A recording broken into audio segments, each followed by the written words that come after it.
ఈసారి నియోగో bus try చేద్దాం అనుకున్నా. బస్ లోపల లైబ్రరీ లాగా సైలెంట్ గా ఉంది. గట్టిగా ఊపిరి పీల్చినా లేదా ఒక చిన్న మాట మాట్లాడినా కూడా పెద్దగా వినపడుతుంది. In case if you want talk anything personal while travelling, ఈ బస్ లో అయితే కష్టమే. మీ బస్ లో అందరికీ తెలిసిపోతుంది మీ స్టోరీ. సపోజ్ ఏ డైరెక్టర్ ఉండి మీ స్టోరీ మీద ఏ సినిమానో సీరియల్ కూడా తీసేసే ప్రమాదం కూడా ఉంది. అవుట్డోర్ నాయిస్ సెపరేషన్ ఆ లెవెల్లో ఉంది అని చెప్తున్నాను.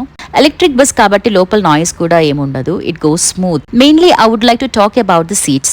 కొన్ని బస్సెస్ లో పాలిస్టర్ సీట్ కవర్స్ ఉంటాయి. చిన్న బ్రేక్ వేసినా కూడా కిందకి జారిపోతాం. జర్నీ మొత్తం కిందకి పైకి జారుకుంటూ ఉండాలి. లాస్ట్ కి బ్యాక్ పెయిన్ వచ్చేస్తుంది.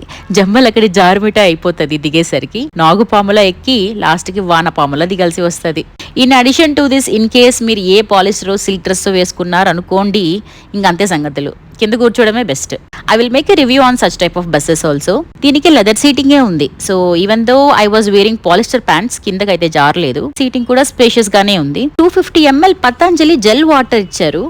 దివ్య జెల్ వాటర్. పతంజలి వాళ్ళ ప్యాక్డ్ డ్రింకింగ్ వాటర్ ఉందని నాకైతే తెలీదు ఈ బుడ్డి చూసే వరకు. జర్నీ అయితే అలా సాగిపోతూ ఉంది. బయట ఎండగా లోపల చల్లగా, ఏసీలో దుప్పటి కప్పుకున్న ఫీలింగ్ ఉంది. వీళ్ళదే యాప్ కూడా ఉంది. We can book from there also. But వాళ్ళు ఇచ్చిన ఆఫర్స్ అన్ని అప్లై చేసినప్పటికీ నాకు రెడ్ బస్ లోనే తక్కువ పడింది ticket price. Sometimes it might be vice versa. So మీరు చెక్ చేసుకుని బుక్ చేసుకోండి.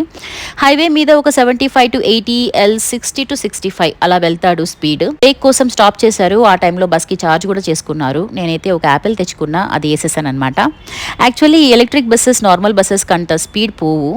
ఇవి స్కూల్లో యావరేజ్ స్టూడెంట్ టైప్ లాగా అనమాట. డిసిప్లైన్డ్గా టైం అంటే టైంకి బాగా ఆయిల్ పెట్టుకొని అణిచిపెట్టి తలదూకొని బోర్డింగ్ పాయింట్కి వచ్చేస్తాయి.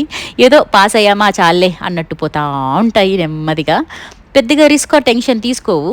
ఇవి అపరిచితుల్లో రామం టైప్ అనుకోండి. నాకేం అర్జెన్సీ లేదు, ఎప్పటికైనా ఇల్లు చేరుకుంటే చాలు అనుకునే పని అయితే ఈ బస్సులు బెస్ట్. మళ్ళీ అలా పడకేశాను. ఇదేమీ ప్రమోషనల్ వీడియో కాదండోయ్, ఏదో నా అనుభవం మీతో షేర్ చేసుకోవాలనుకున్నా అంతే.